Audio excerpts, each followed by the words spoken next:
श्री महावाणी जी ग्रंथ हम सब साधकों के हाथ में समर्पित कर देते हैं। रूप रसिक जी के माध्यम से एक संत हुए हैं दक्षिण भारत के रामचंद्रन जी, उनको श्री महावाणी जी दी। तो उसमें वृंदावन के बारे में रहस्य खोल रखे हैं उस ग्रंथ में। अब सुनिए आप, महावाणी जी सिद्धांत सुख पद संख्या 29। हरिप्रिया सखी जी कहती हैं, वर्णत ही बुद्धि होत है बोर। वृंदावन का वर्णन करूं, बुद्धि होत है बोर, बोर आ जाती है। अचिंत्य तत्व है वृंदावन। दौरत बहुत विशाल विपिन महा, जहां लगी कहियत मन की दो। हरिप्रिया सखी इस ब्रह्मांड के इस धराधाम पर आती हैं तो भगवती योग माया भुला देती है, तभी तो लीला संपादित होगी। इनके पास अनेक रिद्धियां सिद्धियां आ चुकी थी, यहां तक कि स्वयं भगवती दुर्गा जी इनके सन्मुख प्रकट होकर कहती हैं कि हमको भी कंठी पहना के वैष्णव बना दो। दुर्गा जी को भी गोपाल मंत्र की दीक्षा दी है श्री हरिव्यास जी महाराज ने। इतने ऊंचे महापुरुष, रिद्धियां सिद्धियां इनके आगे पीछे काम करती थी, हाथ जोड़े खड़ी रहती थी। इन्होंने अपनी दिव्य शक्ति रिद्धियों सिद्धियों के बल पे पूरे ब्रह्मांड में घूम लिया। ये वृंदावन कहां है? कहा कि दौरत बहुत विशाल विपिन में, जहां लगी कहियत मन की दौड़। मैंने अपनी दिव्य शक्ति से पूरे ब्रह्मांड को खोज लिया, यहां तक कि और ब्रह्मांडों में भी जाके देख लिया, कहीं वृंदावन ढूंढा नहीं मिला। वैकुंठ मिल गया, शिवलोक मिल गया, महाकाला, सब कुछ अनंत अनंत लोक, मैंने गोलोक धाम को भी देख लिया बैठे बैठे। कहा कि सूर्य के नीचे ना शेष के ऊपर, सूर्य के नीचे नहीं वृंदावन, अर्थात सूर्य में जो सौरमंडल है उस पे जो पृथ्वी पर भी कहीं नहीं, और ग्रहों में नहीं, कहीं नहीं। वैकुंठ देख लिया, वहां भी वृंदावन नहीं। यहां तक कि गोपुर कहते हैं गोलोक धाम को, मैंने गोलोक धाम में भी जाके देखा, वहां भी वृंदावन नहीं मिला। सूर्य के नीचे ना शेष के ऊपर, शेषनाग ने जिसे ब्रह्मांड को उठा रखा है तो ब्रह्मांड के अंदर भी नहीं, ब्रह्मांड से बाहर भी नहीं।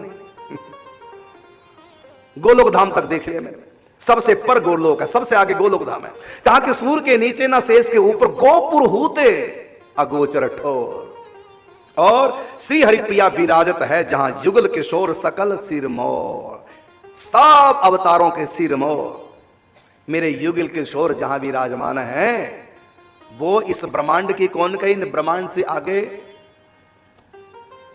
मुक्ति लोक, वहां भी नहीं। उसके आगे महाकैलाश शिव का, वहां भी वृंदावन नहीं। उसके आगे अनिरुद्ध लोक महावैकुंठ में, संकर्ष प्रद्युम्न लोक, संकर्षण लोक, वासुदेव लोक नहीं, साकेत लोक नहीं मिला वृंदावन। द्वारिका, मथुरा, वहां तक पहुंच गए, उसके भी आगे गोलोक धाम तक पहुंच गए, कहीं भी वृंदावन नहीं मिला। फिर आप कहेंगे यहां क्यों नहीं आए? नहीं, आगे सुनो, इसका रहस्य बताएंगे। ये तो मैंने बताया महावाणी सिद्धांत सुख श्लोक पद संख्या 29 में श्री हरिव्यास जी महाराज लिख रहे हैं। न सत सृष्टि में वृंदावन है, न असत सृष्टि में। असत सृष्टि कहते हैं ब्रह्मांड के अंदर की, ये असत सृष्टि है। और सत सृष्टि क्या है? गोलोक धाम, वैकुंठ, महाकैलाश, सब सत सृष्टि है। यहां काल और माया का प्रवेश नहीं, ये सब नित्य धाम है प्रभु के, अनंत अनंत रूपों के अनंत अनंत धाम। लेकिन वृंदावन न सत सृष्टि में कहीं मिला, न असत सृष्टि में। अब सनकादिक संहिता पटल संख्या 31 श्लोक नंबर 22 में लिखा हुआ है कि वृंदावनम महत्पुण्यम सर्व पावन पावनम सर्वलोक बहिर्भूतम निराधारम परिस्फुटम। संत कुमार संहिता में लिखा वृंदावन कहा, तो कहा सर्वलोक बहिर्भूतम, सब लोकों से भी आगे, और निराधारम, उनका कोई आधार नहीं, स्वयं अपनी महिमा में स्थित है। और अब आगे बताता हूं मैं पद्म पुराण पताल खंड। हमारे यहां 18 पुराण है, उसमें एक है पद्म पुराण। उनके पताल खंड में लिखा हुआ है कि गतो राधापति स्थानम, अर्जुन गए। कहां गए अर्जुन? राधापति के स्थान पर। गतो राधापति स्थानम यद सिद्धैरप्य गोचरम। अर्जुन के रूप से नहीं, सखी के रूप से अर्जुन का सखी भाव बना, सखी भाव देह धारण करके गए। तो गतो राधिका पति स्थानम यद सिद्धैरप्य गोचरम, जो सिद्धों के लिए भी अगोचर है, नहीं पहुंच सकते सिद्ध ऋषि मुनि वहां। और ततश्च तदुपादिष्टो गोलोकादु परिशिष्टम, गोलोक से भी आगे, गोलोकादु परिशिष्टम अर्थात गोलोक से भी आगे अर्जुन अर्जुनी बन के पहुंचे।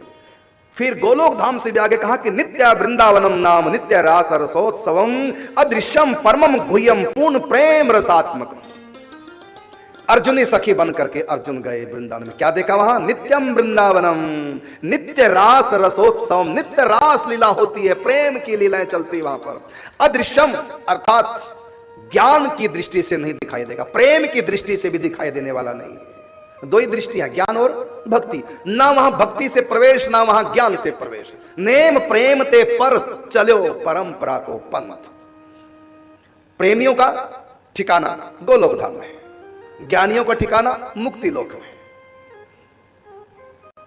ना यहां ज्ञान की पहुंच है, ना यहां प्रेम की पहुंच है।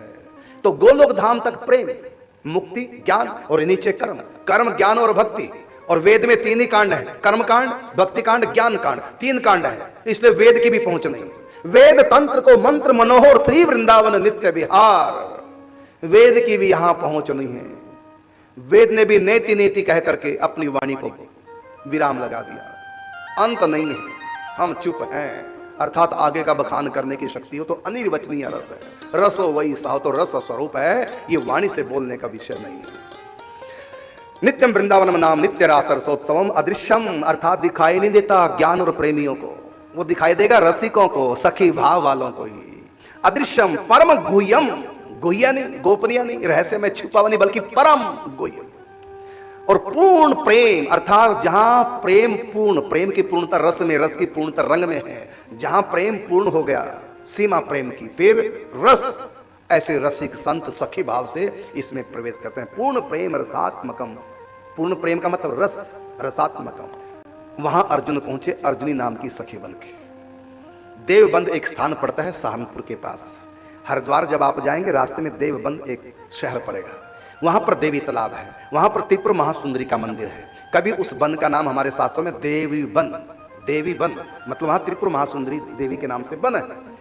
तो भगवान श्री कृष्ण के कहने पर अर्जुन ने उस वन में तपस्या की थी। भगवती त्रिपुर महासुंदरी प्रकट हुई, वरदान मांगा कि भगवान का गीता अध्याय 11, भगवान का जो मैंने विराट रूप देखा, उस विराट रूप में अनंत अनंत ब्रह्मांड देख लिए मैंने, लेकिन वृंदावन नहीं देख पाया। विराट रूप में गीता में पढ़िए, विराट रूप में सारा कुछ देख लिया, लेकिन वृंदावन नहीं देखा। और मैंने वृंदावन की महिमा कृष्ण से सुनी है, मुझको वृंदावन पहुंचाओ। आप तो भगवान की शक्ति है, कृपा शक्ति। तब त्रिपुर महासुंदरी भगवती प्रकट होकर के अर्जुन को अर्जुनी बनाया और स्वयं उनके भीतर प्रवेश किया। तब निकुंज द्वार पे छोड़ के कहा अब जाइए भीतर। अर्जुन अर्जुनी बने।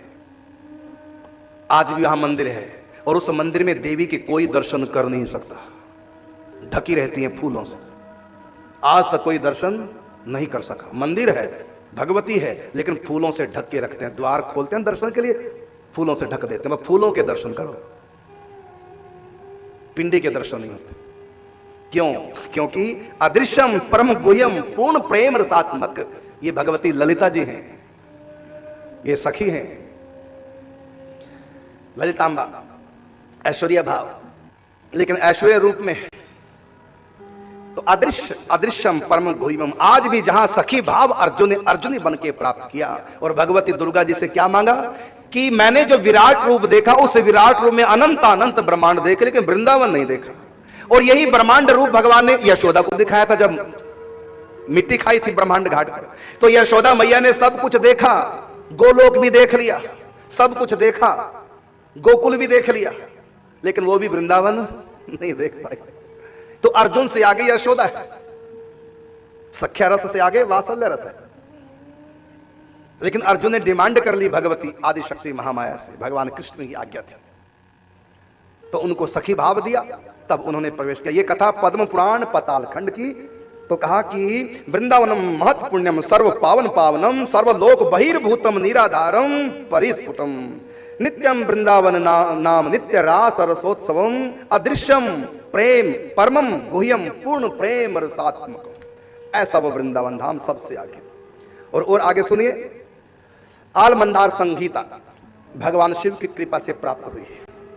उसमें लिखा हुआ है तत्स्थानम कोटि ब्रह्मांड मां शून्यादि लक्षणम मानम तस्यापि किमपि विद्यते नैव सांभवी।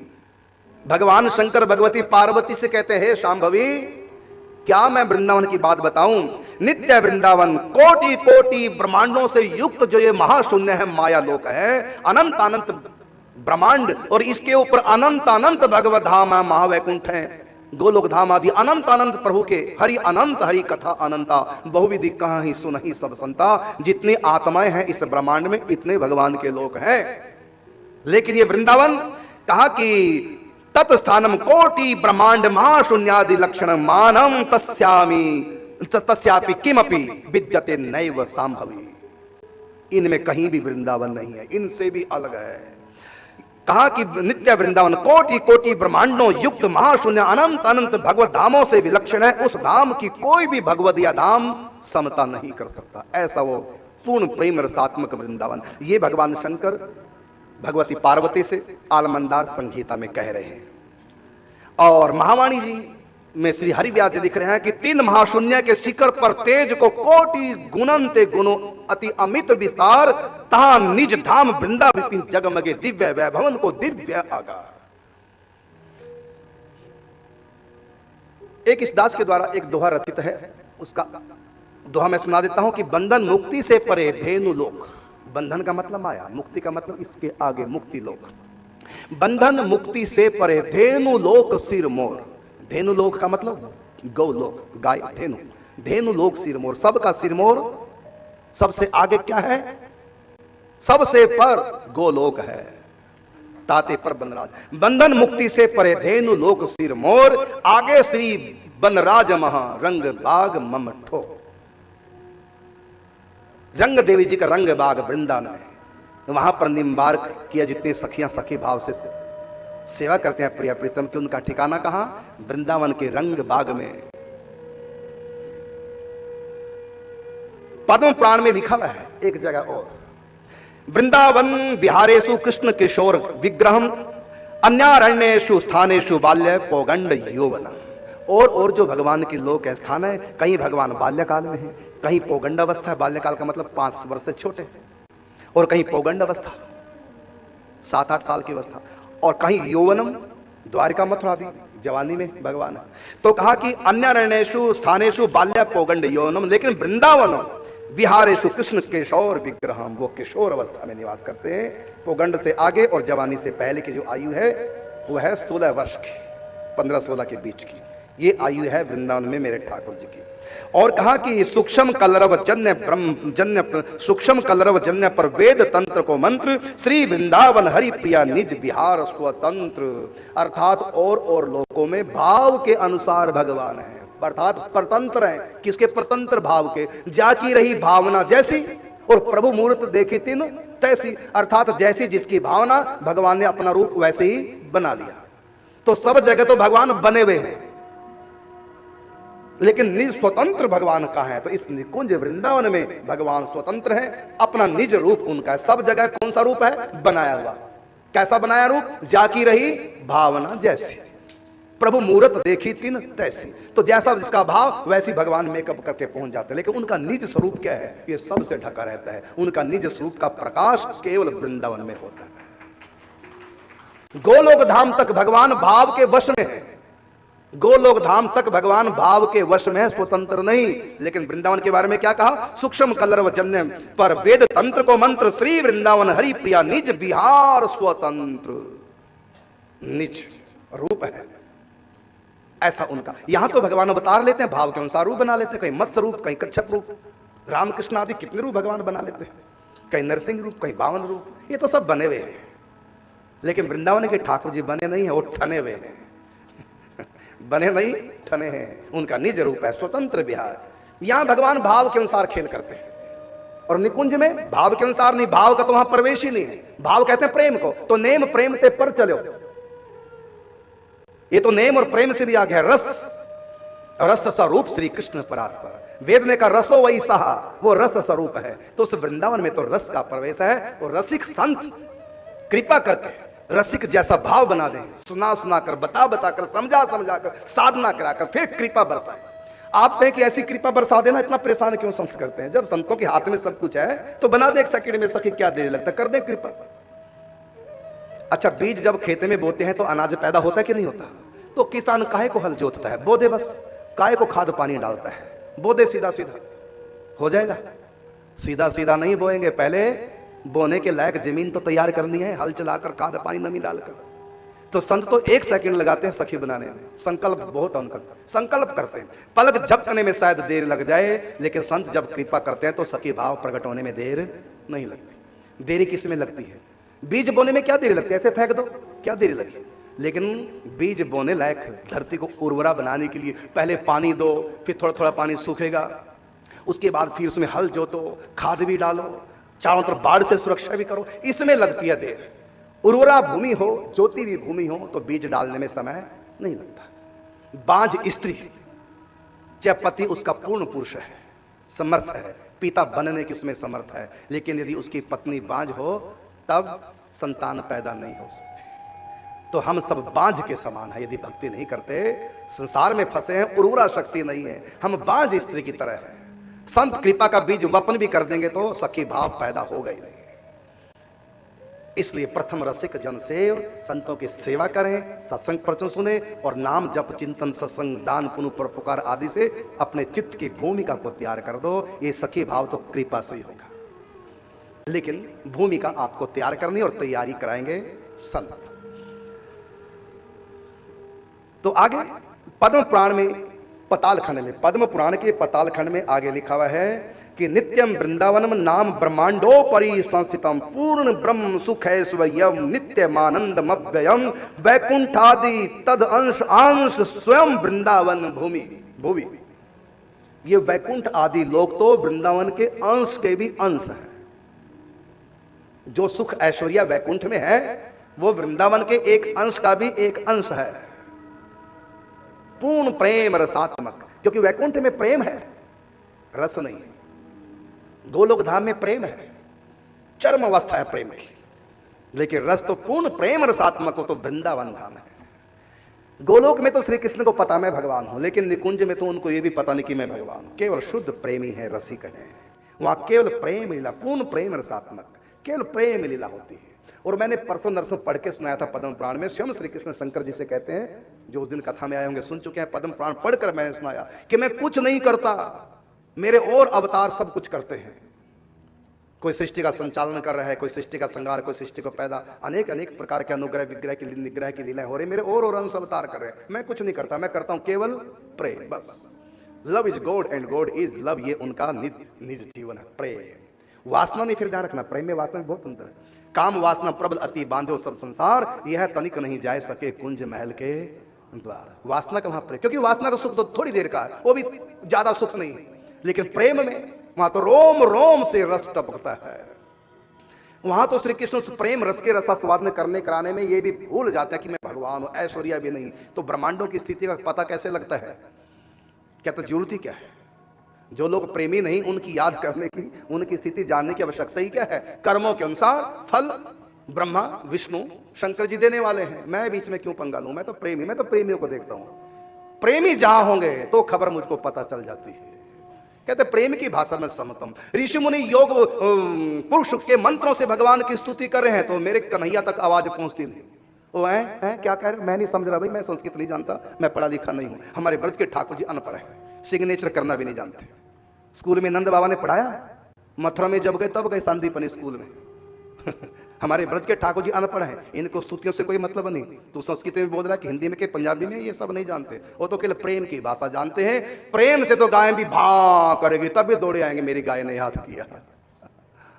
ये केवल प्रेम की भाषा, और प्रेम की भाषा मुख से नहीं बोली जाती, प्रेम तो दिल में होता है। यहां की सुनते हो, और बैठे भी यही है, दिल में ही बैठे। ईश्वर सर्वभूतानां हृदये सर्जन तिष्ठति। तो भगवान प्रेम की भाषा, क्योंकि पूर्ण प्रेम रसात्मक है, ये प्रेम की भाषा तो बिना बोले भी समझ जाएंगे, और बिना प्रेम के चिल्लाते रहो इन तक आवाज ही नहीं आएगी। ये केवल प्रेम की भाषा सुनते हैं। मेरे कन्हैया ये अनपढ़ है, एक दिन भी स्कूल नहीं गए, अंगूठा छाप ठाकुर जी हमारे मथुरा में पढ़े हैं, संदीपनी गुरु जी से विद्या सीखी है।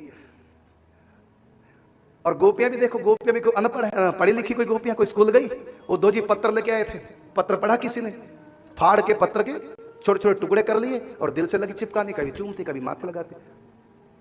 उद्धव ने कहा सत्यानाश जाइए, कर क्या दिया तुमने पत्र का, ये किया क्या तुमने? कहते पढ़ रही है पत्र को, पढ़ रही, खाक पढ़ रही हो, सब सत्यानाश कर दिया पत्र का। मुझको भी नहीं पता कि क्या लिखा होगा सर, अब मैं पढ़ भी नहीं सकता, क्या किया? उद्धव से कहते उद्धव तुमको नहीं पता, प्रेम पत्र ऐसे ही पढ़े जाते प्रेम पत्र ऐसे ही पढ़े जाते, चूमना, हृदय से लगाना, माथे से लगाना। हमको तो लगा हमारे कन्हैया में उनके हाथ के अक्षर है ना, बस इतने हमारे लिए बहुत, उनके हाथ के लिखे। वो जरूरी नहीं हो कुछ लिख के भेजा, काटे मीटे कुछ भी कर दे, बस हमारे प्रीतम के हाथ के है ना, बस ये पत्र उनके हाथ से छुआ था ना, बस हम अपने विरह को शांत कर रही हैं। हमको हमारा कन्हैया मिल गया इन कागजों के रूप में, थोड़ा थोड़ा कन्हैया सबने बांट लिया प्रेम नदिया की सदा उल्टी भयधार, कौन पावे या को पार। कन्हैया भूल गए जाकर के द्वारिका में प्रेम की भाषा। यहाँ के रसिक है ना ठाकुर जी, ब्रज के, मथुरा के ठाकुर जी रसिक नहीं है। वहां कोई मथुरा की एक कुब्जा को छोड़कर, वो भी पिछले जन्म में वचन दे रखा है, निभाना पड़ा। रावण की बहन शूर्पणखा गई थी राम जी के पास, राम जी ने कहा मेरा मर्यादा पुरुषोत्तम अवतार है, मैं तुमको मिलूंगा मथुरा में 9 लाख साल के बाद। तो वहां भगवान मिलना नहीं चाहते थे, लेकिन भगत की डिमांड है पूरी करनी है। कहा फिर ना कान क्यों कटवा दिया उसके? कहा इसलिए कि किसी की भी दृष्टि पड़ ना जाए, क्योंकि मेरी होने वाली है। कोई भी नकटी की तरफ को देख भी ना पाए, मेरी चीज की तरफ को दूसरा कैसे देखे? कहा फिर आप नकटी से प्यार करेंगे ना? जब प्यार करूंगा ना, इसको मैं चपटी तो बना दूंगा नकटी से, सुंदर मैं बना दूंगा, मैं ब्यूटी पार्लर मैंने खोल रखा है। मैं कहते फिर आपने कुबड़ी बना दिया, कुबड़ी से प्यार करेंगे? अरे मैं सर्जन भी हूं, हड्डी को 1 सेकंड लगेगा सीधा करने में, उस जब तक मैं नहीं आऊंगा तब तक कुबड़ी रहेगी। जिस दिन मैं आऊंगा मथुरा में, और पूरा पहले ब्यूटी पार्लर ले जाऊंगा, पहले इसकी सर्जरी करूंगा, और 1 सेकंड अपना चरण उनके पांव के ऊपर रख दिया, एक हाथ ठोड़ी के ऊपर, एक हाथ कुबड़ के ऊपर, 1 2 3 लो जी, हो गया ऑपरेशन। और इतना नहीं, सुंदरी भी बन गई। तो अब तक कुबड़ी क्यों रखा? किसी और की दृष्टि इधर पड़ना चाहिए, मेरी हो गई है। ऐसा वैसा मुझे कोई जचता नहीं, और जच गया तो फिर मुझसे बचता नहीं। तो वहां ठाकुर जी की मजबूरी थी, अपनाना था, क्योंकि पूर्व जन्म में रावण की बहन थोड़ा प्यार कर चुकी थी, ज्यादा तो नहीं कर पाई। मन माना कछु तुम ही निहारी, मां लिखा है, कुछ मन माना था। भगवान ने कहा कोई बात नहीं, मैं भी कुछ प्यार कर लूंगा। तो और जगह भगवान प्रेम नहीं करते, भले कुबड़ी के अब तो ये बन गई भगवान की प्रेयसी, अब तो कुबड़ी नहीं रही, सुंदरी हो गई है, कुब्जा हो गया नाम। तो ये कुब्जा है, अपने प्रेम में भगवान को फंसाना चाहती हैं, लेकिन ठाकुर जी फंस नहीं रहे। 14 साल रहे, फंसे नहीं। क्यों? क्योंकि ब्रज के प्रेम से निकले तो दूसरे के प्रेम में फंसे, रोते रहते हैं ब्रज की याद करके, उद्धव मोहे ब्रज बिसरत। तो कुब्जा भी ब्रज का प्रेम भुला नहीं सकी, और द्वारका में 16,108 रानियां भी कन्हैया के हृदय से ब्रज का प्रेम भुला नहीं, रोते हैं ब्रज की याद करके। द्वारिका में भी ठाकुर जी, कैसा है ये ब्रज का प्रेम, और इस ब्रज के प्रेम से भी आगे है निकुंज का प्रेम, वो कैसा होगा सोचिए। यहां तो विरह है ही नहीं, यहां तो नित्य मिलन है, नित्य रास रसोत्सम, पूर्ण प्रेम रसात्मक ये वृंदावन धाम। अब बात करते हैं आपको महावाणी की। महावाणी में जिस ढंग से लिखा, गजब। महावाणी में लिखा तो उसमें एक एक करके समझाना चाहता हूं वृंदावन कहां है। ये तो आपको बता दिया अनेक पुराणों का, बल्कि और भी मैं आप बताऊं। चलो कोई बात ना, आज इसी पे कथा होने दो। शंकर भगवान कहते हैं, ये स्कंद पुराण की कथा है। 18 पुराणों में एक स्कंद, इससे पहले मैंने सुनाया था पद्म पुराण, अब आपको सुना रहा हूं स्कंद पुराण। स्कंद पुराण में भगवान शंकर भगवती पार्वती से, क्योंकि आगम ग्रंथ जितने भी हैं वो सब शंकर जी के मुख की वाणी है, और निगम ग्रंथ जिनको वेद कहते हैं ये सब ब्रह्मा जी की वाणी है। ब्रह्मा जी के मुख से जो विद्या प्रकट हुई है वो है वेद, वेदवाणी, निगम कहते हैं उसको। और भगवान शंकर के मुख से जो विद्या निकली वो है आगम ग्रंथ। तो इसमें भगवान शिव भगवती पार्वती को आगमन तंत्र का उपदेश कर रहे हैं। तो इसमें कहा, भगवान शिव भगवती पार्वती से कहते हैं, मैं हिंदी में आपको बिल्कुल ठीक एक एक करके पढ़ के सुना रहा हूं जो आप समझ आएंगे, कि विशुद्ध आत्मा साधक पहले इस प्रपंच लोक ब्रह्मांड में एक एक लोक क्रम से ध्यान करें। जो हम अपने साधकों को सिखाते हैं ना, ये कोई मन ग्रंथ साधना नहीं है, इस पर मैंने नक्शे बना रखे हैं। यहां तक कि YouTube चैनल पर भी मैंने कहीं चढ़ा रखे हैं ऐसे, कि कैसे साधक को सखी भाव का ध्यान करना।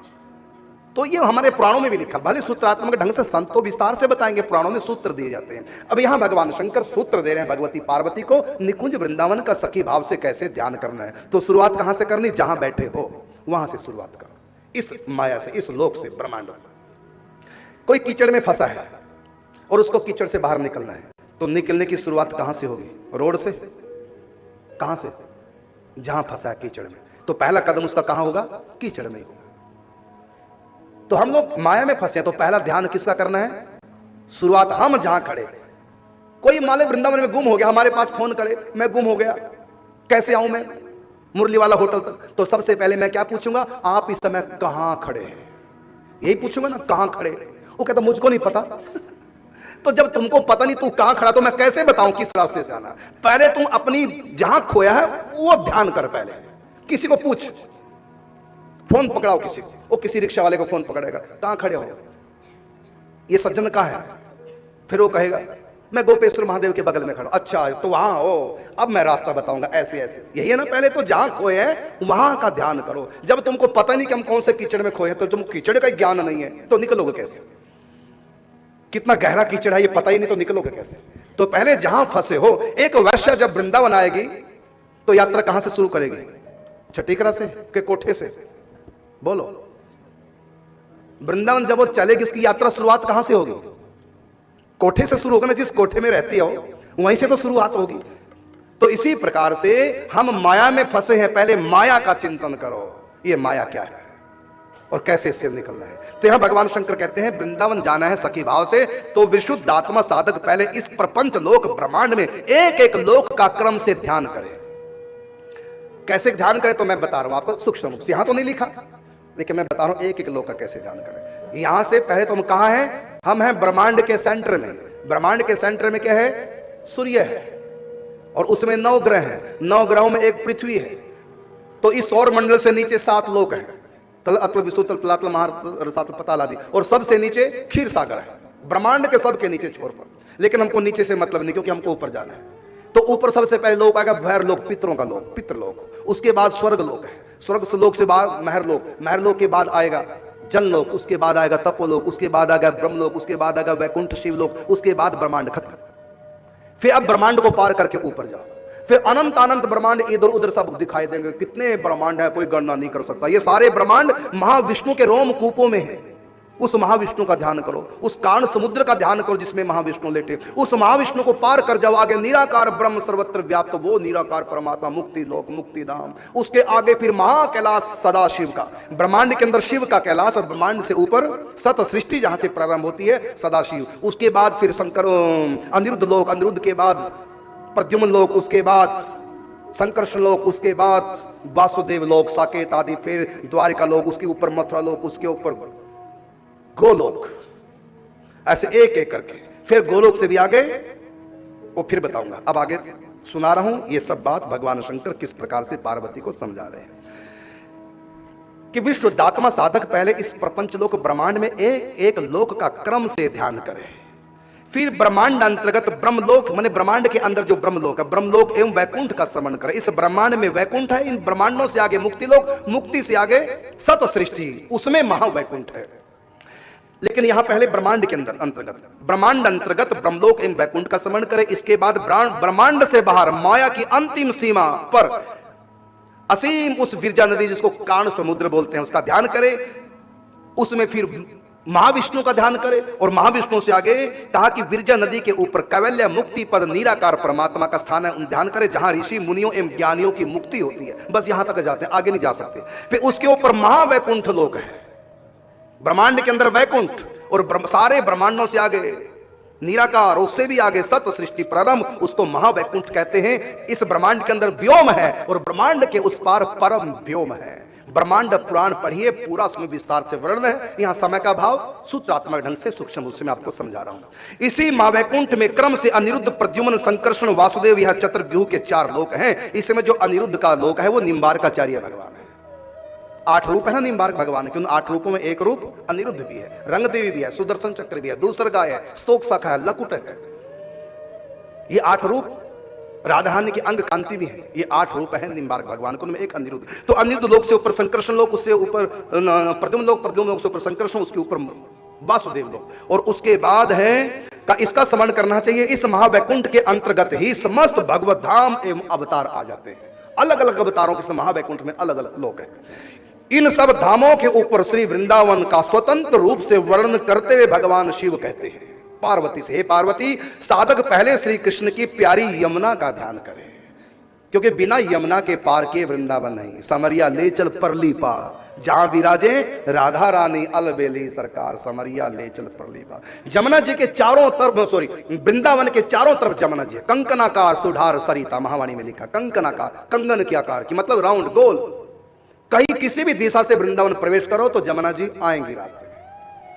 तो चारों तरफ वृंदावन के यमुना महारानी है। तो शंकर भगवान कहते हैं स्कंद पुराण में, हे पार्वती, साधक पहले श्री कृष्ण की प्यारी यमुना जी का ध्यान करे, जो निर्मल जल तथा सब ऋतु में सुख देने वाली है, जिसका वर्ण रंग नील कमल के समान नीला वर्ण है। श्री कृष्ण की अंग कांति जैसी यमुना जी का जल है, जिसके तट कुंजों द्वारा सुशोभित हैं, जिसके बीच में सखियों के विहार करने के मंडप हैं, जिसके दोनों तट स्वर्ण मंडित व रत्नों से जडित हैं, जहां स्वर्ण कमल खिल रहे हैं, सोने के कमल।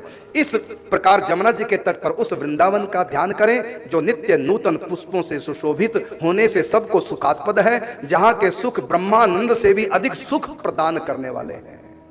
ब्रह्मानंद भी यहाँ फीका है, निजानंद आत्मानंद फीका है, महावैकुंठ फीका है, गोलोक धाम भी इस वृंदावन के आगे, जहां अनेक प्रकार के चित्र विचित्र पक्षी कलरव मधुर कलरव कर रहे हैं, जहां भ्रमर गुंजार कर रहे हैं, जहां की भूमि स्वर्णमयी होने से दैदीप्यमान हो रही है, जहां के तरु एवं लताएं सब ऋतुओं में होने वाले फल फूलों को नित्य प्रदान करते हैं, जहां जो चारों ओर अनेक प्रकार की मणियों से शोभित, जहां जमुना जल को स्पर्श करते हुए शीतल मंद सुगंधित वायु बह रही है। इस प्रकार साधक प्रिया प्रीतम के विलास स्थल श्री वृंदावन का स्मरण करे। ये कौन बता रहे हैं? शंकर जी, भगवती, पार्वती। पार्वती जी भी हैं वृंदावन में, बताओ किस रूप में है? पार्वती जी वृंदावन धाम में किस सखी के रूप में है? नहीं पता। ललिता जी। जितने भी ऐश्वर्य शक्ति हैं सब ललिता जी का स्वरूप है। जासु अंश उपजहि गुण खानी, कोटिन उमा रमा ब्रह्मांड। इसे ललिता जी को ललितांबा भी कहता है। ललिता सहस्त्र नाम भी है, एक ग्रंथ हमारे सनातन धर्म में, उसका नाम है ललिता सहस्त्र नाम। उसमें समस्त ऐश्वर्य शक्तियों के नाम है ललिता जी के साथ। तो यहां उनका माधुर्य रूप है, माधुर्य रूप में ललिता जी। इसलिए भगवान शंकर ने जो कहा उसी पर पद है, क्या? ध्यावो वृंदावन रसधार, ध्यावो वृंदावन रसधार, कुंजन कुंज ललित बन वसुधा,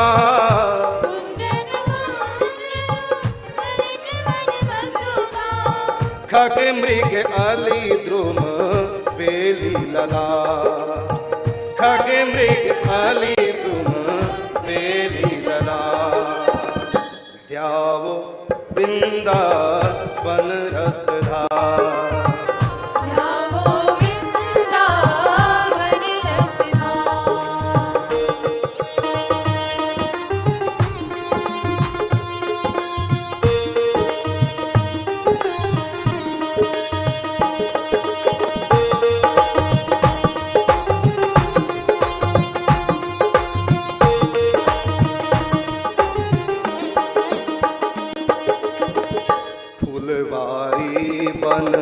बाग बगीचे, फुलवारी बन बाग बगीचे, ओ मग चौमग मन अति अभिराम, मग चौमग मन अति अभिराम, यमुना सरोवर भोज हरनिया,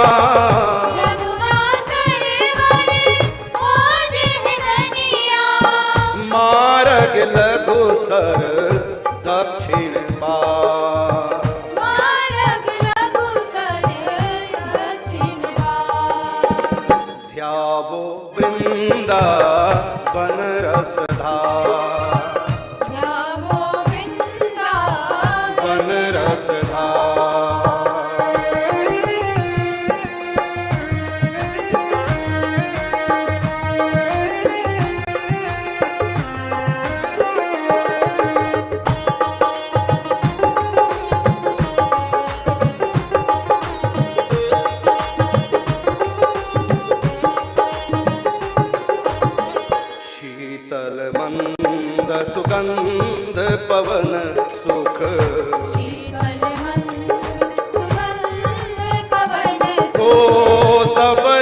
ऋतुराज बसत एहि ठार।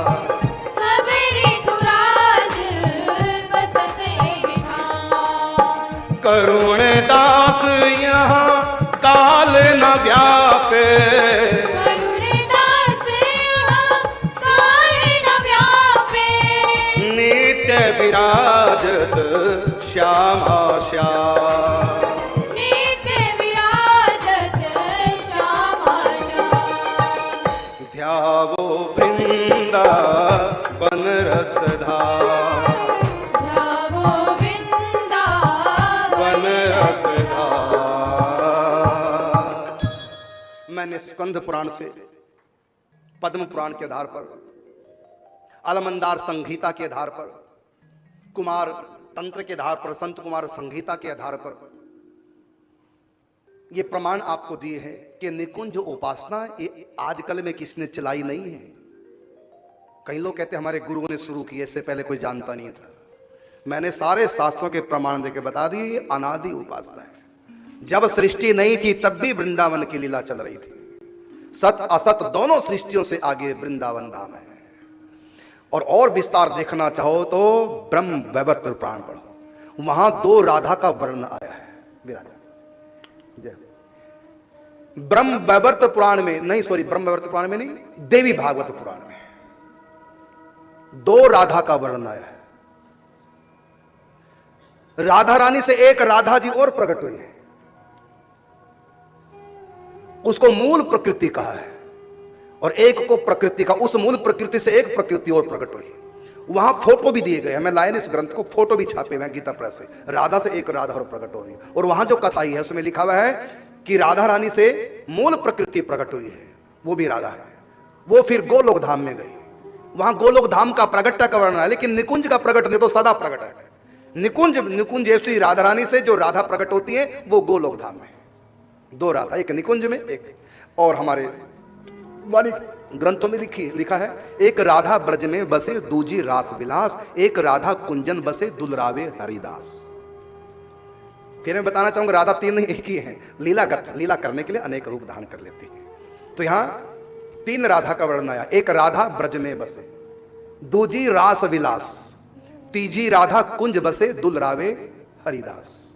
हरिदास निम्बार्क संप्रदाय के संत हैं, कहते हमारी निकुंज जैसी राधा रानी जब अब ब्रज में आती है तो बालिका बन जाती है, छोटी सी बालिका, पल्ले में जो बाल रूप राधा का। लेकिन हमारी निकुंजेश्वरी नित्य किशोरी है, कभी बालिका नहीं बनती, कभी युवावस्था नहीं, नवल किशोरी है।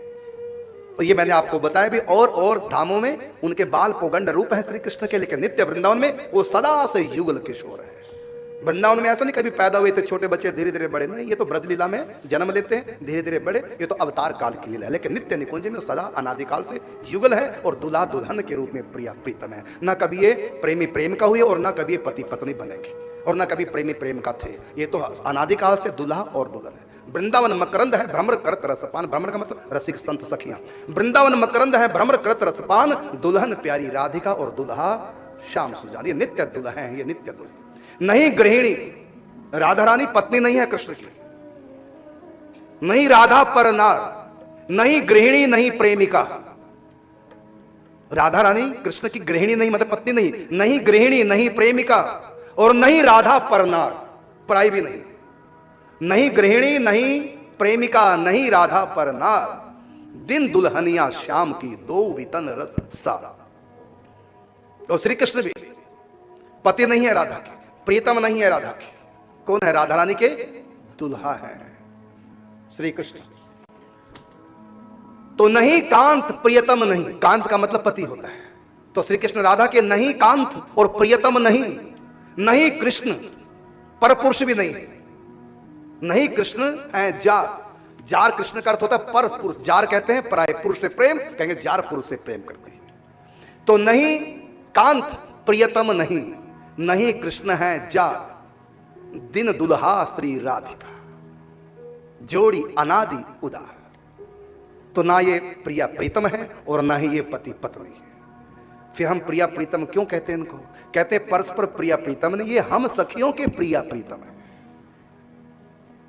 परस्पर प्रिया प्रीतम नहीं, परस्पर दुल्हा और दुल्हन है। ये प्रिया प्रीतम तो सखियों के, सखियों से कोई क्या लगते हैं तो हमारे प्रिया प्रीतम है। कृष्ण से कहें कि राधा क्या लगती है आपकी पत्नी? नहीं, प्रेमिका नहीं, दुल्हन है। इसलिए दूल्हा दुल्हन में काम संबंध नहीं, काम संबंध तो पति पत्नी में होते हैं। इसलिए राधा कृष्ण का परस्पर विवाह नहीं है। जो विवाह रचते हैं वृंदावन में नित्य दूल्हा है तो दूल्हा है। विवाह के समय दूल्हा दुल्हन होते हैं और विवाह संपन्न हो गया फिर दूल्हा दुल्हन नहीं रहे, क्या बन गए? पति पत्नी। तो विवाह है। विवाह के बाद इसको कहते हैं गोना, मुकलावा पंजाबी में, वो होता है पति पत्नी के लिए और दूल्हा दुल्हन के लिए विवाह। विवाह में कोई पति पत्नी नहीं होते। अच्छा बताओ, पति पत्नी का विवाह होता है कि दूल्हा दुल्हन का? आज तक कभी सुना कि पति पत्नी का विवाह हो रहा है? नहीं ना। किसका होता है विवाह? दूल्हा दुल्हन का। तो इनका विवाह है। तो विवाह कर पति पत्नी नहीं होता, विवाह कर दूल्हा दुल्हन होता है। उसके बाद फिर गोने की विदाई होती है, फिर बन गए पति पत्नी। तो इनकी तो विदाई होती नहीं गोने की। ये तो नित्य वृंदावन में नित्य रास रसोत्सव, यह निमार्ग संप्रदाय की उपासना, दूल्हा दुल्हन की उपासना है, नित्य विहार की उपासना है। यही प्रिया प्रीतम फिर अवतार लेते हैं गोलोक धाम में, वहां ऐश्वर्य आ जाता है। और यही फिर ब्रजमंडल में अवतार लेते हैं। राधा कृष्ण कोई दो नहीं है, वही है निकुंज के, बस लीला का तो भेद है। अनेक प्रकार की लीला करते हैं। जो राधा ब्रज में बसे सोई रास विलास, सोई राधा कुंजन बसे, दुलरावे हरि व्यास। राधा जी दो नहीं, केवल लीलागत, लीला कई प्रकार की। जैसे वही राम रूप में है, वही फिर कृष्ण रूप में। राम रूप में मर्यादा वाली लीला करते हैं और कृष्ण रूप में बिना मर्यादा के शुद्ध प्रेम की लीला करने लग जाते हैं। है तो वही तत्व। तो यहां मैं भेद नहीं बता रहा हूं, एक ही तत्व है। अब फिर महावाणी में दोबारा से आते हैं। महावाणी में जो शंकर भगवान ने कहा है भगवती पार्वती को स्कंद पुराण में किस प्रकार ध्यान करें, एक एक करके लोगों को पार करते हैं, वही बात महावाणी का श्री हरिप्रिया जी, जो हरिप्रिया सखी के बता रहे, बस भाषा चेंज है और बड़ा गुप्त शब्दों में, कोड वर्डों में लिखा हुआ है वृंदावन के बारे में। क्या लिखा हुआ है कि निगम निगम आगम अगम लही न सकहीं गुण ग्रंथ। श्री हरिव्यास जी महाराज शुरुआत कहां से करें वृंदावन की? कहते हैं वेदों में वेदों की पहुंच नहीं है। निगम निगम आगम आगम, अर्थात निगमों के भी निगम है, आगम की भी आगम। निगम किसको कहते हैं? वेदों को जो ब्रह्मा जी के मुख से निकले। आगम कहते हैं पुराण आदि सब आगम के अंतर्गत, जो शंकर जितनी भी संहिता है सब शंकर जी के मुख से निकली है, ये सब आगम ग्रंथ है। तो निगम का भी निगम है ये वृंदावन, और आगम का भी आगम। निगम निगम आगम आगम लही ना सके गुण ग्रंथ। जितने भी निगम आगम ग्रंथ हैं कोई भी वृंदावन तक नहीं पहुंच सकता। और नेम प्रेम ते पर चलो परंपरा को पंथ। परंपरा का मतलब ये निमार्ग संप्रदाय में जो साधना परंपरा से प्राप्त हुई है, ये नेम और प्रेम से भी आगे है। नेम की पहुंच ब्रह्मलोक तक, ज्ञान की पहुंच मुक्ति तक, और प्रेम की पहुंच गोलोक धाम तक। लेकिन वृंदावन में ना नेम का प्रवेश, ना ज्ञान का, ऋषि मुनि ज्ञानी योगी का भी नहीं जहां प्रवेश अधिकार। यहां कौन जाएंगे? रसिक। रसिक कहते हैं राधा रानी की सखियों को। इस भाव से प्रातः काल ही उठ के धार सखी को भाव, जाय मिले निज रूप सो या को यही उपाव। तो नेम प्रेम ते पर चलो परंपरा को पंथ, रह गयो मार्ग उरे नेम और प्रेम को। श्री हरिव्यास जी हरिप्रिया सखी निकुंज धाम से आई, ग्रंथ दे गई, हमको समझ आ गई ये नेम और प्रेम का मार्ग तो इधर रह गया। मैं जहां से आई हूं, मेरा जो घर है वो इन दोनों से आगे रह गयो मार्ग उरे नेम और प्रेम को, पर चलो परा को परम पंथ। निगम को निगम और आगम आगमन को, ना ही समर्थ गुण गणन में ग्रंथ। ग्रंथों की भी समर्थ नहीं जो वहां का भेद खोल के रख देते। मैं आई हूं बताने, तो सुनो क्या। अखिल ब्रह्मांड विराट के ठाट, सब महाविराट के रोम के कूप, सब कासे उड़त रहत नीति, सहज ही परम ऐश्वर्य आश्चर्यमय रूप। अब बताया, अब आप दिमाग के पुर्जे खोल के बैठो, कानों को पूरे अलर्ट होकर के सुनना। बड़ी गंभीर बात, दिमाग लगाएंगे तो समझ जाएंगे, नहीं तो ऊपर ऊपर से निकल जाएगी बात। हरिप्रिया सखी समझा रही है कोड वर्डों में, उनको खोलकर हम आपके सामने जो गुरुओं से हमको प्रसाद प्राप्त हुआ है, पढ़ोगे तो समझ में नहीं आएगा। ये जो मैं पद पढ़ने जा रहा हूं हरिप्रिया सखी का, बड़े से बड़ा विद्वान भी इसका अर्थ नहीं कर सकता। इसका अर्थ केवल वो संत कर सकते हैं जो परंपरा से प्राप्त, जिनके पास ज्ञान है, क्योंकि कोड वर्डों में लिखा हुआ पूरा। अब का अखिल ब्रह्मांड विराट के ठाट, सब महाविराट के रोम के कूप, सब कासे उड़त रहत नीति, सहज ही परम ऐश्वर्य में आश्चर्य में रूप। सो प्रथम एक शून्य मति मसी रहो समी रहो, जैसे त्रिश्रेणु को रेणु सत अंश। या ते 10 गुनी सहस्र सत शून्य पुनि, तीन ते लख सहस्र महाशून्य अवतंश। तीन महाशून्य के शिखर पर तेज को कोटि गुण ते गुणों अमित विस्तार। तहा निज धाम वृंदावन जगमगे दिव्य वैभवन को दिव्य आकार। अब इसका अर्थ सुनो। अखिल ब्रह्मांड अर्थात अनंत अनंत ब्रह्मांड है। विराट के ठाट, सब सारे ब्रह्मांड विराट भगवान के शरीर में, एक विराट के शरीर में एक ब्रह्मांड है। जैसा ये लिखा हुआ है ये कैसे लिखा हुआ है? कागज के ऊपर। बिना कागज के, बिना दीवार के, बिना पर्दे के ऐसी आसमान में कोई चित्र बना सकता है? कोई ना कोई आधार चाहिए। तो ब्रह्मा जी ने भी जब सृष्टि की रचना करी तो कहां रखे बना के सृष्टि? आकाश में थोड़ी लटकती रहेगी। तो सृष्टि को जो बनाया, कैसे बनाया? बना नहीं पा रहे थे। तो भगवान श्री कृष्ण विराट रूप धारण करते हैं और कहा मेरे ऊपर सृष्टि बनाओ। और विराट रूप है भगवान, किसी को दिखते तो है नहीं। तो उनकी एक शक्ति है गुरुत्वाकर्षण शक्ति, जो शेषनाग जी, एक उनकी शक्ति है। आपको पता 3 शक्तियां परमाणु में है। कौन कौन सी? इलेक्ट्रॉन, प्रोटॉन और न्यूट्रॉन एक केंद्र में रहती है। ये 3 शक्तियां हैं। यही है सीताराम लक्ष्मण, यही है राधा कृष्ण बलराम, वही शक्ति इलेक्ट्रॉन, न्यूट्रॉन और प्रोटॉन। तो भगवान महाविराट बन गए। और महाविराट सबसे बड़ा रूप जो महाविराट, वो इन आंखों से दिखता नहीं। तो ब्रह्मा जी ने क्या किया? भगवान ने सर्ग बनाए, ब्रह्मा जी ने सर्गों को जोड़ करके विसर्ग अर्थात सृष्टि की रचना विराट रूप के ऊपर की है। और वो शक्ति प्रत्येक अणु में भगवान ने डाल दी। 3 शक्तियां, जिसको इलेक्ट्रॉन, प्रोटॉन, न्यूट्रॉन कहते हैं। तो उससे सारा ब्रह्मांड तैयार किया। पहले जमाने में विज्ञानी कहा करते थे सबसे छोटा कण, विश्व की सबसे छोटी इकाई अणु है। सिद्ध कर दे, लोगों ने मान लिया। तो वैज्ञानिक तो कहते थे अणु है, 5-10 साल के बाद कहते नहीं हम गलत कह रहे थे, हमारी खोज गलत थी, नहीं नहीं इससे भी छोटा है। उसको क्या कहते हैं? कहते हैं उसको परमाणु कहते हैं। बस सबसे छोटी इकाई ब्रह्मांड की क्या है? परमाणु। किताबों में पढ़ाना शुरू कर दिया, स्कूल की किताबों में। 5-10 साल के बाद फिर वैज्ञानिकों ने कहा किताबों में लिखा मेट दो, दोबारा से छपाओ। क्यों? क्योंकि परमाणु से भी छोटा होता क्या? इलेक्ट्रॉन, प्रोटॉन, न्यूट्रॉन, 3 कण। अब बताओ, ये तो अभी 40 साल पहले बता रहे थे। और ये जो ग्रंथ है ये 600 साल से भी पुराना ग्रंथ है। श्री हरिप्रिया सखी लिख रही है। क्या?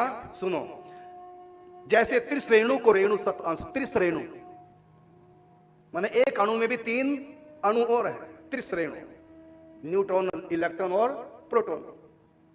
तो यहां कहा कि अखिल ब्रह्मांड विराट के ठाठ सब, अर्थात एक ब्रह्मांड के अंदर एक विराट भगवान इतने विशाल, और भगवान इतने विशाल, और ब्रह्मा जी ने उसके ऊपर विराट भगवान के ऊपर ये 14 लोगों की सृष्टि रच डाली। तो सबको संभालने वाले कौन? 3 शक्ति, इलेक्ट्रॉन, प्रोटॉन, न्यूट्रॉन। तो उसमें गुरुत्वाकर्षण शक्ति सब जगह है, उसी से ब्रह्मांड घूम रहा है और आपस में टकराते नहीं।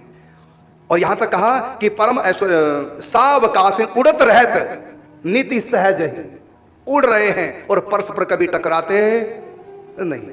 और वो भी इलेक्ट्रॉन, प्रोटॉन, न्यूट्रॉन जो परमाणु के अंदर हैं वो भी घूमते हैं, आज तक कभी भी परस्पर टकराए नहीं। ये वैज्ञानिकों ने सिद्ध कर दिया। सावकाश है मतलब बीच में खुली जगह है, घूम रहे हैं। तो अखिल ब्रह्मांड विराट के ठाठ सब, अर्थात समस्त ब्रह्मांड की सामग्रियां जो भी हैं, अनेक लोक, 14 लोक ब्रह्मांड में, सब विराट भगवान के ऊपर। तो कितने हैं ब्रह्मांड विराट? कितने हैं? अखिल गिनती नहीं कर सकते। तो जितने भी ब्रह्मांड विराट के ठाठ सब, महाविराट के रोम के कूप एक और महाविराट है ब्रह्मांड के अंदर विराट। और ये सारे ब्रह्मांड का जो आधार है वो महाविराट है, जिसको हम लोग बोलते हैं पुरानी की भाषा में महाविष्णु, जो कारण समुद्र में लेटे हुए हैं। उनके एक रामायण में भी लिखा ना, रोम रोम प्रतिलागहि कोटि कोटि ब्रह्मांड, ब्रह्मांड निकाया निर्मित माया, रोम रोम प्रति वेद कहे। जिनके महाविष्णु के एक रोमकूप, रोमकूप कहते हैं बाल जहां उगता है, एक वहां छोटा सा गड्ढा, वहीं से पसीना निकलता है। तो महाविराट इतना बड़ा है, इतना बड़ा रूप है महाविराट का, जिसके एक रोमकूप में करोड़ों करोड़ों ब्रह्मांड आ जाए। और ब्रह्मांड कितना बड़ा, वैज्ञानिक भी इसका और छोर नहीं ढूंढ पा रहे हैं। और हमारे ग्रंथों में लिखा कि इतना ब्रह्मांड का विस्तार है, इतने अधिक ब्रह्मांड है, कोई गणना नहीं कर सकता। जितने कहा कि देवी भागवत पुराण में तो यहां तक कहा कि धरती के कणों की शायद कोई गणना कर ले, लेकिन ब्रह्मांड कितने हैं इसकी कोई गणना कर ही नहीं सकता। तो जो हजारों साल पहले हमारे ऋषि मुनि कह गए, आज विज्ञान कह रहा कि नहीं, हम और छोड़ ढूंढ नहीं सके, ब्रह्मांड का अनंत विस्तार है। तो यहां कहा महाविराट के रोम के कूप सब कासे उड़त रहे तो नीति सहज ही। यह है हमारा सनातन धर्म के संत। और दूसरे धर्मों के संत क्या कहते हैं? धरती चपटी। वो धरती को नहीं समझ पाए, यहां तो ब्रह्मांडों की चर्चा हो रही है। ये सनातन धर्म है। कई जगह लिखा पृथ्वी, सूर्य पृथ्वी के चारों तरफ घूम रहा है, सूर्य घूम रहा है पृथ्वी के चारों, जबकि पृथ्वी घूम रही है। तो हमारे ग्रंथों में कहते हैं पृथ्वी घूम रही है सूर्य के चारों तरफ, और दूसरे धर्मों के ग्रंथों में क्या कह रहे हैं कि सूर्य घूम रहा है। मतलब उनको इस धरती का भी होश नहीं है। और यहां तो देखो नवग्रह है, वैज्ञानिक आज खोज रहे हैं। हमारे यहां तो हजारों सालों से नवग्रह पूजा घर घर में होती है, उनको इतना भी नहीं पता। बृहस्पति लाल रंग का है इसलिए, पीले रंग का है इसलिए हम बृहस्पति का व्रत करते हैं, पीले कपड़े पहनते हैं। बृहस्पति की शांति के लिए कृपा प्राप्त करने के लिए हम लोग पुखराज पीले रंग के अंगूठे में नग पहनते हैं। हमको पता है पीली दाल से चने की पूजन करते हैं पीला। तो हमारे यहाँ तो हजारों साल से बृहस्पति पीले रंग का नवग्रह पंडित लोग बनाते हैं। वैज्ञानिकों को तो कल पता चल रहा है कि बृहस्पति रंग ही पीला है। हमारे यहाँ मंगल के लिए मूंगा पहनते हैं और मंगल ग्रह नवग्रह में बनाते हैं तो लाल रंग से बनाते हैं। हमारे यहाँ तो लाखों सालों से पता कि मंगल लाल रंग का है। वैज्ञानिकों को कल पता चल रहा है कि लाल रंग का ही ग्रह है। और जो और नए नए पंथ कलयुग में चल रहे हैं उनको तो ये भी नहीं पता कि मंगल भी है कि नहीं है। उनके ग्रंथों में तो नाम तक नहीं है। और हमारे यहाँ पर भागवत जी पंचम स्कंद पढ़ो, ब्रह्मांड के अंदर लोगों का पूरा वर्णन आया है। यह है हमारा सनातन धर्म। तो कहा कि सब का से उड़त रहत नीति सहज ही। कहा तो महाविराट के रोम के कूप, महाविराट भगवान के रोम कूपों में, एक एक रोम कूप में करोड़ों करोड़ों रोम रोम प्रति लागई कोटि कोटि ब्रह्मांड। एक ब्रह्मांड का इतना विस्तार है कि वैज्ञानिक खोज नहीं पा रहे और छोड़, और यहाँ अनंत ब्रह्मांड और एक एक करोड़ ब्रह्मांड जिनके रोम कूप में है तो उनका रोम कूप कितना बड़ा होगा। तो जिनका एक रोम कूप इतना बड़ा वो स्वयं कितने बड़े होंगे, कर पाओगे कल्पना? फिर वो जो है महाविष्णु भगवान जिसके रोम रोम में अनंत अनंत ब्रह्मांड है, वो महाविष्णु जिस कारण जल में लेटा हुआ है, वो कारण जल जिसको विरजा नदी कहते हैं, ब्रह्मांडों के उस पार। तो बताइए वो विरजा नदी, वो जो कारण समुद्र है वो कितना बड़ा होगा? इतना बड़ा बता रहे हैं कि सो प्रथम एक ही शून्य मदि सम रहो जैसे त्रिश्रेणु को रेणु सत अंश। इतना बड़ा वो कारण समुद्र है, उसके अंदर इतने बड़े जो भगवान जिनके रोम रोम में करोड़ों करोड़ ब्रह्मांड, कितने बड़े विष्णु भगवान हो के महाविष्णु, वो महाविष्णु उस सागर में यदि गोलोक धाम से देखें झांक करके तो वो इतने बड़े महाविष्णु कितने छोटे दिखाई देंगे?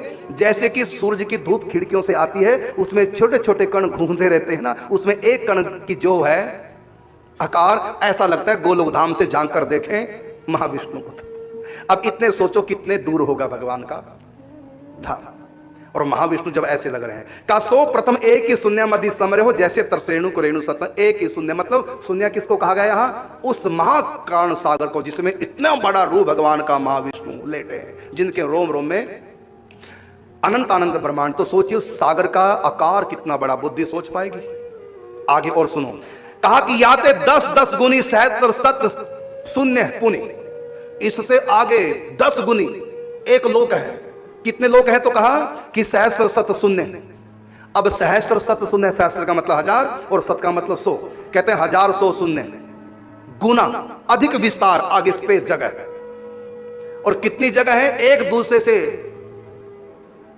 दूसरे से 10-10 गुनी अधिक विस्तार वाले 5 लोक हैं। अब आप कहेंगे यहां तो नहीं लिखा 5 लोक, आप अपने मन से कह रहे हैं यहां तो लिखा है सहस्त्र सत शून्य पुनि, यहां तो सहस्त्र सत लिखा हुआ है। और आप कहते हैं सहस्त्र सत का अर्थ है 5।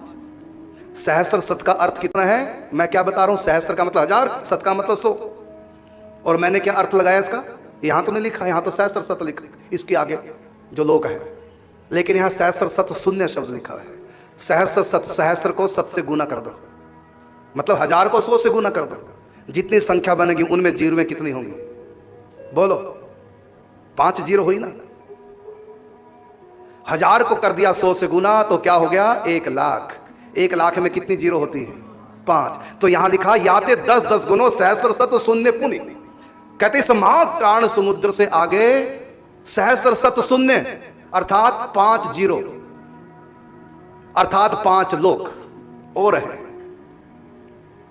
और फिर कहा 3 ते लख सहस्त्र महाशून्य अवतंस उससे आगे। ये तो कहा कि ऐसे एक दूसरे से 10 गुने विस्तार वाले 5 लोक हैं। प्रथम अनिरुद्ध लोक, दूसरा प्रद्युम्न लोक, तीसरा संकर्षण लोक, चौथा वासुदेव लोक, और इससे पहले मुक्ति लोक, निराकार, जहां ऋषि मुनियों की गति होती है, ज्ञान की जहां तक पहुंचे ऋषि मुनियों की। तो 5 शून्य होते हैं 1 लाख, मतलब 5 लोक हैं और एक लोक दूसरे लोक से 10 गुना अधिक। और माप क्या बताया? वो जो महाविष्णु जिसके रोम कूप में करोड़ों करोड़ों ब्रह्मांड, कितना बड़ा रूप है, और वो सागर कितना बड़ा होगा जो एक कण के समान विष्णु महाविष्णु दिखाई दे रहे हैं। तो वो सागर से 10 गुना ज्यादा मुक्ति लोक, मुक्ति लोक से 10 गुना अधिक स्पेस वाला अनिरुद्ध लोक, अनिरुद्ध लोक से 10 गुना अधिक स्पेस वाला प्रद्युम्न लोक, फिर वासुदेव उससे 10 गुना, पहले संकर्षण फिर 10 गुना वासुदेव लोक। फिर आगे कहा कि लख सहस्त्र महाशून्य अवतंस, लाख को फिर सहस्त्र से गुना कर दो, लाख को 1000 से गुना कर दो, बनेगा 10 करोड़। कहते 10 करोड़ लिखने में जितने शून्य हैं उतना फिर आगे, तो कितना हो गया? 5 ये और 3 शून्य और हो गया 10 करोड़। तो 10 करोड़ में 8 शून्य हुई, तो बीच में 8 लोग हैं। फिर आगे द्वारिका, फिर मथुरा, फिर गोलोक धाम, 5 नीचे, 4 चतुर्व्यूह और 5वां नीचे मुक्ति लोक 5, उसके बाद द्वारिका, फिर मथुरा लोक, फिर गोलोक, ये टोटल हो गए 8। इसने मैंने एक पद बनाया, सुन सखी प्रेम नगर की बात, माया ब्रह्म ते परे अष्टपुर, या माया का मतलब सिर, ब्रह्म का मतलब आत्मा, तो माया ब्रह्म ते परे अष्टपुर और ताते पर यह नगर सुहात, सुन सखी प्रेम नगर की बात।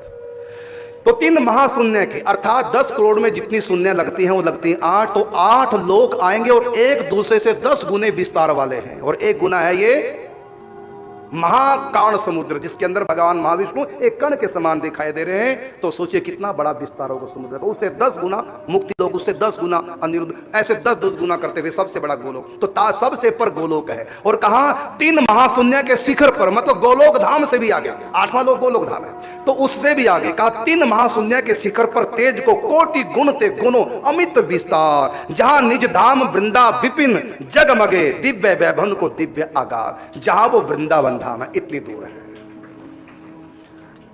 अब ये वर्णन करने के बाद एक विचित्र बात कह रहे, वो जो वृंदावन है, वो वृंदावन क्या, वो वृंदावन यही है जहां पर आप लोग इस समय बैठे हैं। इतना दूर बता दिया धरती से, फिर बाद में कहा यही है भूल भर मोना को, ओ यही है श्री हरिप्रिया सखी, ये विस्तार करके वृंदावन की दूरी का। और अंत में अगले पद में क्या कहा, यही है भूल भरमो न कोई भ्रम में ना पड़ जाना कि दूर है, यही है धरती पर वो वृंदावन, ये है। कहते इतनी दूर ये यहां कैसे? कहते ये है कृपा शक्ति योग माया का चमत्कार। जैसे मैं बैठा हूं यहां पर और मुझको अमेरिका में भी लोग देख रहे हैं, हूं यहां और दिखाई दे रहा हूं अमेरिका में टीवी में, इसी प्रकार है वहां वृंदावन और हम भक्तों पर कृपा करके दिखाई दे रहे हैं यहां, और हम आ गए अंदर, इतनी दूर है हम। तो यहां कहा गया है यही है भूल भर मोना को, ओ यही है भूल भर मोना को, भूल भरम ते भव भटक मरी हो, भूल भरम ते भव भटक मरी हो, यही है भूल भर मोना को, ओ यही है भर मोना को। लाडली लाल के नित्य सुख सार बिन, लाडली लाल के नित्य सुख सार बिन, कौन विधि वार ते पार पर हो, कौन विधि वार ते पार पर हो, यही है भर मोना को, ओ यही है भर मोना को।